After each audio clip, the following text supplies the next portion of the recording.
মংলা বন্দরে বাণিজ্যিক জাহাজে ডাকাতির ঘটনায় কোস্ট গার্ডের অভিযানে আটক ৩। বাগেরহাট থেকে এইচ নান্টুর রিপোর্টে বিস্তারিত। বাগেরহাটের মংলা বন্দরে বাণিজ্যিক জাহাজে ডাকাতির ঘটনায় সুমন হাওলাদার, মোহাম্মদ সুমন হোসেন ও মোহাম্মদ সিরাজুল হক নামের ৩ জনকে আটক করেছে coast guard. Coast guard media কর্মকর্তা লেফটেন্যান্ট কমান্ডার হারুনুর রশিদ জানান, মঙ্গলবার গভীর রাতে মংলা পৌর শহরের বিভিন্ন এলাকায় অভিযান চালিয়ে তাদের আটক করা হয়।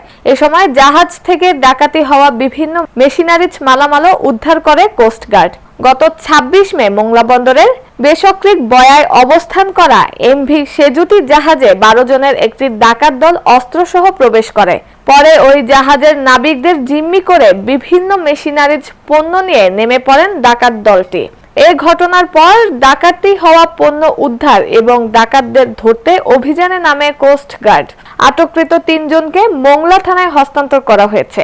কোস্ট গার্ডের এই কর্মকর্তা আরো বলেন, মংলা পোর্ট সংলগ্ন বেসপিক এলাকায় মঙ্গলত এমভি সেজুতি নামক একটি বাংলাদেশি জাহাজে ১২ জন ডাকাত দেশীয় অস্ত্রসহ প্রবেশ করে। তারা জাহাজে কুদে জিম্মি করে এবং কিছু মেশিনারিজ মালামাল লুট করে পালিয়েছেন। গ্রেপ্তারকৃত ব্যক্তিরা জানান, তারা জাহাজের চিফ ইঞ্জিনিয়ারের তত্ত্বাবধানে স্থানীয় দুষ্কৃতিকারীদের সঙ্গে মিলে এই ডাকাতির নাটক সাজিয়েছে এবং লুটকৃত মালামাল বিক্রির মাধ্যমে অর্থ ভাগাভাগি পরিকল্পনা করে।